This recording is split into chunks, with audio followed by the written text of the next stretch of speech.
Bonjour mes frères, bonjour mes sœurs, c'est votre frère Lambert Lakis. Nous sommes le 18 juillet 2021 et comme promis la semaine dernière, notre étude aujourd'hui portera sur 6 erreurs à éviter lorsqu'on prend des décisions majeures. Donc avant de commencer, je voudrais simplement dire que ça va être un enseignement. Ça veut dire qu'il y aura beaucoup de versets bibliques. Je ne vais pas tous les lire, mais je vous recommanderais de prendre des notes et aussi de prendre le temps dans votre temps personnel de les relire, méditer là-dessus. Et je parle de 6 erreurs aujourd'hui, mais la liste n'est pas exhaustive comme je le dis souvent. Donc si vous avez d'autres erreurs que vous avez commises dans le passé, par exemple, qui ont eu un impact important pour le reste de votre vie, partagez vos témoignages en commentaire afin qu'on s'édifie mutuellement. Donc le but, c'est toujours de nous édifier mutuellement. Donc sans plus tarder, qu'est-ce que j'entends par erreur, par décision majeure? Mais ce sont des décisions qui peuvent affecter le cours de notre vie, des décisions qui peuvent affecter le reste de notre vie, des décisions qui peuvent affecter les autres autour de nous. Donc ce sont des décisions qui ne devront pas être prises à la légère. Je donne un exemple, le choix du Dieu à servir. Nous voyons Josué dire au peuple d'Israël en Josué 24 au verset 15 de choisir entre le Dieu que leurs pères ont servi ou le Dieu, l'Éternel des armées, le Dieu qui s'est révélé à Moïse comme étant le Dieu de leur père, Abraham, Isaac et Jacob. Le choix du Dieu à servir déterminera où nous passerons notre éternité. La personne avec qui vous allez vous marier, mais c'est très important, ça va affecter le reste de votre vie. Je connais beaucoup de gens qui sont malheureux aujourd'hui pour avoir épousé la mauvaise personne. Beaucoup vivent dans le regret aujourd'hui, ils ne sont pas heureux dans leur couple. Le choix d'une carrière, par exemple. Beaucoup de gens aujourd'hui sont malheureux, je veux dire, pardon, parce qu'ils ont choisi, ils ont suivi les conseils d'un mauvais ami ou bien les parents leur ont exigé quelle carrière poursuivre, alors que leur cœur leur demandait d'aller, par exemple, vers l'enseignement. Ils sont allés dans la médecine qu'ils détestent. Il y a beaucoup d'avocats qui sont malheureux aujourd'hui parce qu'ils n'aiment pas ce qu'ils font. Ils ont été poussés peut-être par leurs parents, un parent magistrat. Le choix d'un médicament expérimental, par exemple, pourrait avoir des effets néfastes sur notre santé. Donc toutes ces décisions ne devraient pas être prises à la légère. On peut parler de divorce, par exemple, qui a un impact sur les enfants, sur le reste de votre vie aussi. Beaucoup de gens que je connais sont dans des conflits en ce moment, ils sont au tribunal, ils dépensent beaucoup d'argent pour essayer de régler ce conflit, la garde des enfants, les enfants sont traumatisés aujourd'hui, partagés entre deux maisons. Donc ce sont des décisions qu'on ne prend pas à la légère.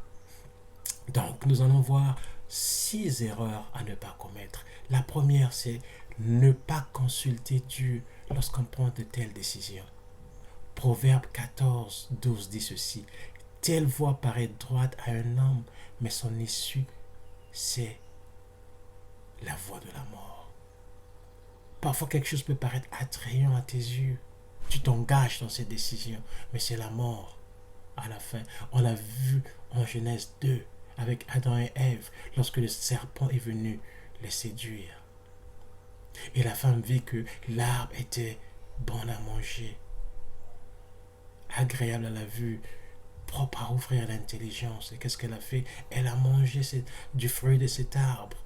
Et la conséquence était néfaste. C'était la mort spirituelle. Ésaïe 31 a de nous dit ceci.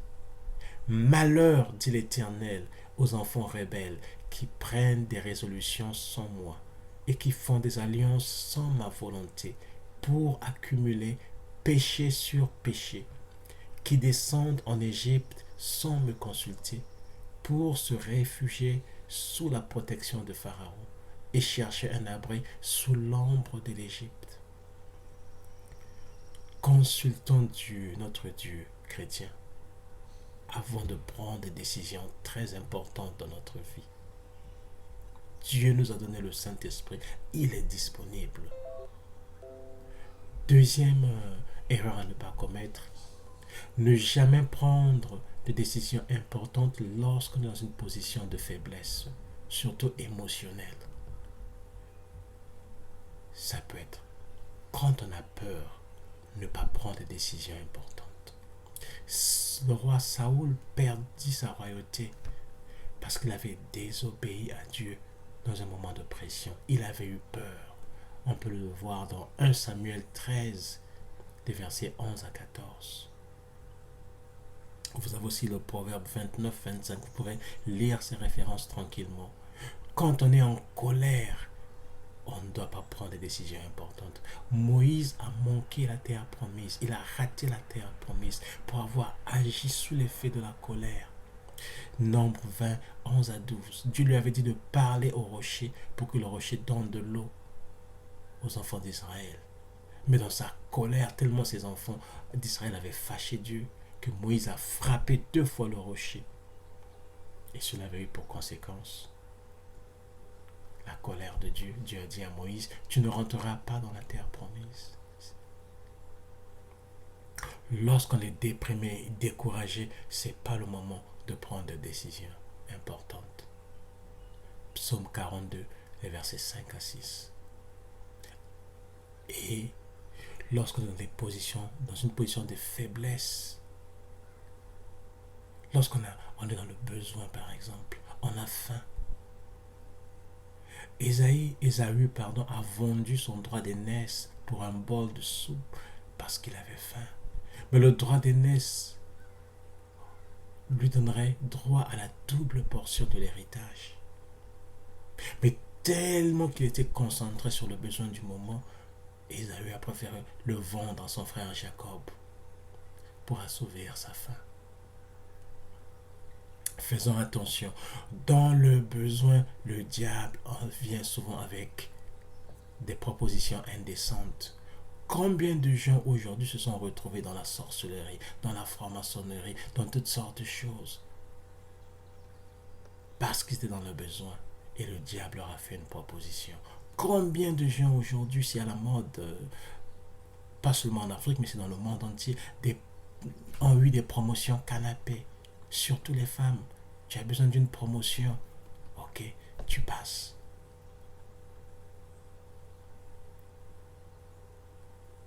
Vous avez une dignité à respecter, à sauvegarder.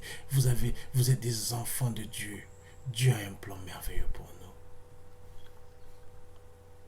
Troisième erreur à ne pas commettre, ne pas prendre le temps de calculer la dépense. C'est en rapport avec Luc 14, du verset 28 au verset 29, ça dit ceci.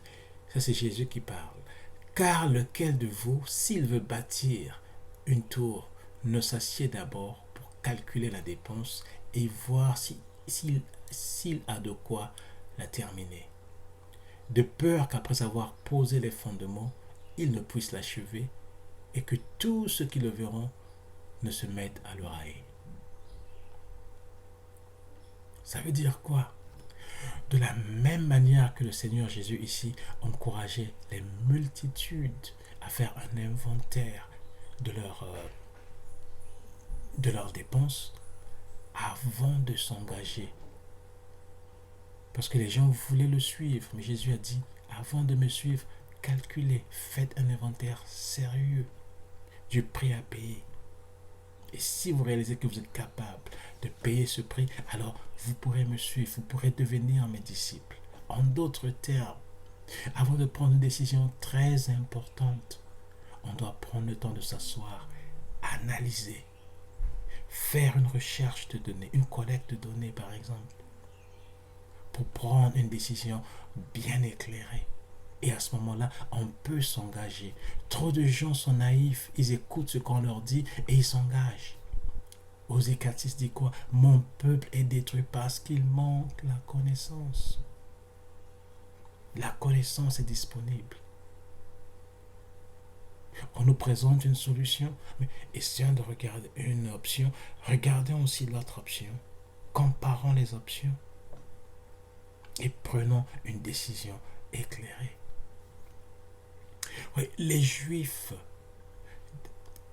en Acte 14, 17, 11, qu'est-ce qu'ils faisaient lorsqu'ils recevaient la parole? Ils la recevaient avec beaucoup d'empressement. Mais qu'est-ce qu'ils faisaient après? Ils examinaient chaque jour les Écritures pour voir si ce qu'on leur disait était exact. Donc, avant de prendre une décision, on peut aussi regarder, faire une collecte de données et vérifier si c'est exact avant qu'on s'engage. C'est très important. Quatrième erreur à ne pas commettre, c'est la précipitation. Ne jamais prendre des décisions dans la précipitation. Proverbe 19, 2 dit ceci: le manque de science n'est bon pour personne. Et celui qui précipite ses pas tombe dans le péché. Proverbe 21, 5. Les projets de l'homme diligent ne mènent qu'à l'abondance, mais celui qui agit avec précipitation n'arrive qu'à la disette. Ésaïe 52, 12. Ne sortez pas avec précipitation, ne partez pas en fuyant, car l'Éternel ira devant vous, et le Dieu d'Israël fermera votre marche. Prenons le temps d'analyser, prenons le temps de discerner. Ne prenons jamais de décision dans la précipitation. Les vendeurs le savent, ils sont spécialisés là-dessus. Ah non, cette offre spéciale n'est que pour aujourd'hui. Si vous ratez cette promotion, demain vous n'aurez pas le même prix. Les 50% de rabais, c'est seulement pour aujourd'hui. Ils veulent vous pousser à acheter, à prendre une décision que vous pourrez peut-être regretter plus tard.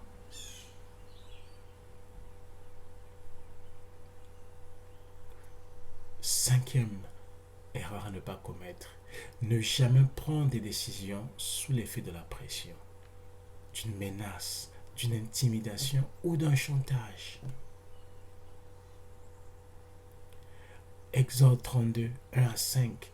Moïse tardant à venir, le peuple d'Israël a demandé à Aaron de leur faire un veau d'or afin qu'ils puissent l'adorer. Sous cette pression, Aaron a cédé. On voit dans Marc 15 au verset 15, Ponce Pilate, voulant satisfaire la foule, leur relâcha Barabbas. Et après avoir fait battre de verges Jésus, il le livra pour être crucifié. Le peuple demandait qu'on libère Barabbas et qu'on crucifie Jésus. Mais pour plaire à ces gens, pour plaire au peuple, Ponce Pilate a décidé d'écouter ce qu'ils de faire, d'écouter leur demande. Et il a fait la mauvaise chose. Ne jamais se conformer à ce qui n'honore pas Dieu. Lorsque vous savez que quelque chose n'honore pas Dieu, ne le faites pas. Romains 12, 2. Ne vous conformez pas au siècle présent, mais soyez transformés par le renouvellement de l'intelligence, afin que vous discerniez quelle est la volonté de Dieu, ce qui est bon, agréable et parfait. Ce n'est pas parce que tout le monde est en train de prendre cette décision que je devrais aussi la prendre. Si cette décision n'honore pas Dieu, si cette décision n'est pas dans la volonté de Dieu, je ne vais pas le faire. Parce que le salut est avant tout individuel. L'appel est individuel. Je rendrai des comptes personnels à Dieu sur ce qu'il m'a demandé de faire. Je ne dirai pas, je l'ai fait parce que Paul l'a aussi fait, Jacques l'a fait, alors moi aussi je l'ai fait. Non. Ne jamais céder aux menaces. Acte 4. Les versets 17 à 21, il faut aussi voir le verset 29. Donc, Acte 4, verset 17 jusqu'à 21 et le verset 29. Ici, les disciples étaient face au Sanhédrin, au sacrificateur. On leur mettrait la pression d'arrêter de parler de Jésus. Mais ils ont dit non, nous allons continuer de parler de Jésus malgré vos menaces. Alors, dernière erreur à ne pas commettre, c'est écouter des mauvais conseillers. Généralement, avant de prendre des décisions importantes, on aime avoir le conseil des autres. Mais écoutez ce que la Bible dit dans le psaume 1. Heureux l'homme qui ne marche pas selon le conseil des méchants, qui ne s'arrête pas sur la voie des pécheurs et qui ne s'assied pas en compagnie des moqueurs. Des gens qui ne marchent pas dans la crainte de Dieu. Voilà ce que la Bible parle. Quand on nous dit c'est quoi le méchant, mais c'est quelqu'un qui ne marche pas dans la crainte de Dieu. C'est quelqu'un qui ne connaît pas Dieu. Attention aux conseils des faux leaders spirituels. Aujourd'hui, vous regardez, il y a beaucoup de faux prophètes, faux pasteurs, des frères en Christ qui vivent dans le péché. Attention aux conseils qu'ils nous donnent. Généralement, ces gens vous donnent des conseils, vous disent des choses que vous voulez entendre. C'était le cas du roi Akab et ses 400 prophètes. Bien qu'il y avait un vrai prophète de Dieu dans sa ville, le prophète Michée, mais le roi Akab ne l'aimait pas parce que le prophète Michée prophétisait la vérité. Je vais vous lire l'histoire. 1 roi 22, des versets 6 à 8. Le roi d'Israël assembla les prophètes, au nombre d'environ 400, et leur dit, irai-je attaquer Ramoth en Galade, ou dois-je y renoncer? Et ils répondirent, monte et le Seigneur la livrera entre tes mains, entre les mains du roi. Mais Josaphat dit, n'y a-t-il plus aucun prophète de l'Éternel par qui nous puissions le consulter? Et le roi d'Israël répondit à Josaphat, il y a encore un homme que l'on pourrait consulter, par qui l'on pourrait consulter l'Éternel. Mais je le hais, car il ne prophétise rien de bon. Il ne prophétise que du mal. C'est Michée, fils de Jimia. Et Josaphat dit, que le roi ne parle pas ainsi.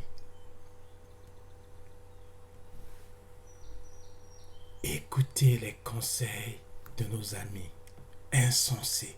C'était le cas de Roboam, le fils du roi Salomon. Vous pourrez lire l'histoire dans 1 roi 12 au verset 10. Le proverbe 12-15 dit ceci. La voix de l'insensé est droite à ses yeux, mais celui qui écoute les conseils est sage. Il est important d'écouter les conseils des sages qui marchent dans la crainte de Dieu. Parce qu'il y a aussi des sages selon la sagesse de ce monde, mais c'est une folie pour Dieu. Pour le jeune Roboam, ses amis étaient de bons conseillers, parce que ses amis lui conseilleraient ce qu'il voulait entendre. Évitons de tels conseillers. N'ayons pas peur de la confrontation. N'ayons pas peur des gens qui nous disent ce que nous ne voulons pas entendre. Parce que parfois, ce que nous ne voulons pas entendre, mais c'est la vérité. Mais nous avons un ego tellement démesuré que ça nous dérange. L'enfant de Dieu doit être humble.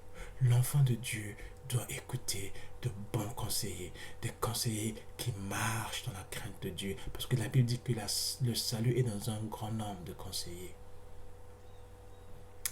Pour conclure, les décisions majeures à prendre dans notre vie ne devaient pas être prises à la légère. Prenons vraiment le temps de consulter Dieu, de ne pas céder à la pression, à la peur. Lorsque nous ne sommes pas dans une bonne position émotionnelle, mettons la décision en attente. Le ciel ne tombera pas. C'est dans le calme et le repos que se trouve notre salut. Dieu est là pour nous. Dieu veut que nous prenions de bonnes décisions parce que les bonnes décisions vont affecter nos actions. Et nos actions affectent nos habitudes. Nos habitudes vont affecter notre caractère. Et notre caractère va affecter notre destinée. Le caractère est très important. À cause de son caractère, le roi Salomon, dans ses derniers jours, a offert des sacrifices, a fait des choses qui ont déplu à Dieu. Il a offert des sacrifices au Dieu de ses épouses qui servaient des dieux étrangers. Et à cause de cela, Dieu a dit à Salomon que ton royaume sera divisé. Mais après la mort de Salomon, son fils, Roboam, qui avait pris la relève, le trône, a vu son royaume être divisé. Et à Jéroboam, qui a pris Israël, tout le reste d'Israël. Et l'autre, Roboam, n'avait qu'une tribu à diriger, Juda. Et Dieu a fait cela parce qu'il avait une alliance avec David. Sinon, mais c'est tout le trône qui serait parti de la descendance de David pour un autre. Prenons le temps de réfléchir.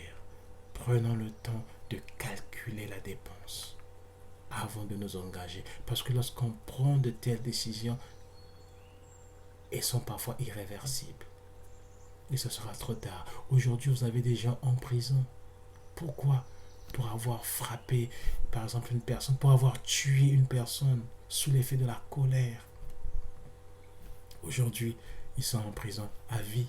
Leurs enfants se retrouvent, par exemple, sans père ou sans mère.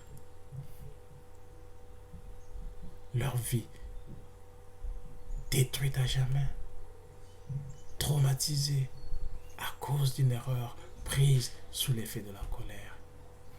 Mes frères, mes sœurs, prenons vraiment le temps. Ne nous précipitons plus lorsqu'on prend des décisions importantes. Donc, voilà le message que j'avais pour vous. Prenez le temps de l'écouter, prenez les notes, méditez là-dessus et demandez l'aide du Saint-Esprit. Pour toi qui n'as pas encore donné ta vie à Jésus, pour toi qui n'es pas encore enfant de Dieu, c'est le moment de donner ta vie à Jésus. Tout ce que tu as à faire, c'est de reconnaître ta condition de pécheur et de demander à Jésus de pardonner tes fautes et de devenir ton sauveur. C'est tout ce que tu as à faire dans tes propres mots, en toute simplicité et sincérité. Alors tu deviendras enfant de Dieu. Comme le dit la parole, que Dieu a tant aimé le monde qu'il a donné son Fils unique afin que quiconque croit en lui ne périsse point, mais qu'il ait la vie éternelle. Donc voilà le message que j'avais pour vous. Que le Seigneur vous bénisse, que le Seigneur vous garde et nous nous retrouverons la semaine prochaine pour un autre message.